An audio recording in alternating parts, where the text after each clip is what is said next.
"Where do you pick up your language, child?" cries Sybil. "Not in the streets, surely, since Marian teaches you, and you have no occasion to be running about." "A fat lot Marian teaches me," says the incorrigible child. "She nags at me for an hour and a half by the kitchen clock every morning, and calls that education." "Pray, in what edition of Lindley Murray do you find the verb to nag?" demands Marian, with the air of a pedagogue. "It's as good a verb as any other. I nag, thou naggest, he or she nags, generally she. Or take it in Latin if you like. Nago, nagas, nagat, nagamus, nagatis, nagant. First conjugation. Perfect, nagavi." "I am afraid that Jane has rather an unruly temper," remarks Dr. Faunthorpe mildly. "Oh, of course it's Jane. Marian is never aggravating. You don't find me unruly, do you, Uncle?" Jane adds coaxingly, as she sidles up to the gentle, easy-tempered little doctor, who has gone through life placidly bearing other people's burdens, and has never murmured against a destiny that has weighted him with 3 orphan nieces. Later in the afternoon, Sybil and Jane are alone together in the garden, Marian having lost her temper at croquet and left them to themselves. The little bit of grass upon which they play is not many sizes bigger than the billiard table at Lancaster House. The balls and mallets are in the last stage of shabbiness, and chipped into icosahedrons. "You must both come to afternoon tea tomorrow, if it's fine, and play croquet on Uncle Trenchard's lawn," says Sybil, condescendingly, as if she were inviting them to her own house. Perhaps this patronizing invitation has something to do with Marian's loss of temper 5 minutes afterwards, when Jenny sends her ball into a distant cabbage bed. The sources of bad humor are more often complex than simple.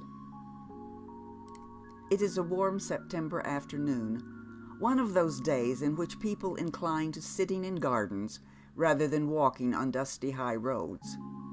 Sybil sits on the grass as she was wont to do 3 years ago, before she was anybody's heiress.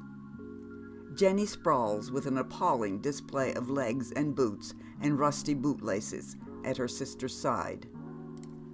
"Now, Sybil," she says eagerly, "tell us about the parties you go to." "Pray, who is your companion?" inquires Sybil with a contemptuous droop of her heavy eyelids. "I see no one here but yourself." "I don't know what you mean," says Jane, staring. "No more do I when you say tell us." "Oh, lor, as if it mattered. You are as bad as Marian. Now do be nice, Syb, for once in a way, and tell me what it's like going to the Stormonts. Only fancy you've been asked there ever so many times, and to think how often I've passed their door when we've been out for walks, and the inside of it has seemed as far off as heaven. Further, indeed, for they say we're sure to go to heaven if we're good, but we're not sure of going to the Stormonts unless we're rich. What's it like, Syb? Do tell." "Well, they live in a house, as you know, since you've seen the outside of it, and they eat their dinner at a table, just as we do, and they are rather stupid after dinner, and the ladies go up into the drawing-room and talk about other people who are not there, and a little about the minister and the clergyman and the schools, and look at one another's dresses. I can see them count the flounces of my dress sometimes, and actually take the pattern of it under my nose, which I consider an impertinence."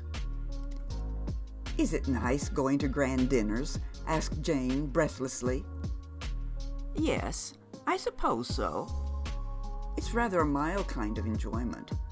It doesn't quicken one's pulse by a single throb.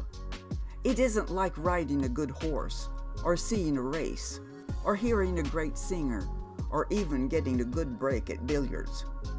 There's no excitement, no elation. But one feels one is doing the right kind of thing, that this is what one was born for. "Are the dinners nice?" inquires Jenny, licking her lips gluttonously.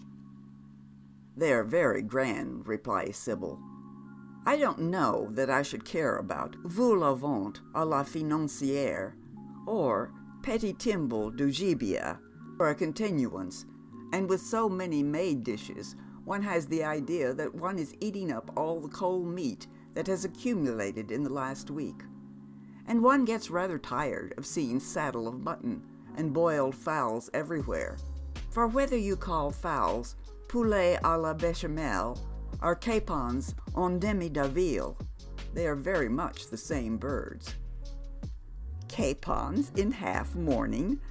That is funny. Do you know what my favorite dinner is, Sib? Bullock's heart with veal stuffing and currant jelly. Do you ever have that at Colonel Stormont's?" "You must never mention such a dish, Jenny. It's positively revolting." "But you used to like it, and liver and bacon and sheep's head with parsley and butter.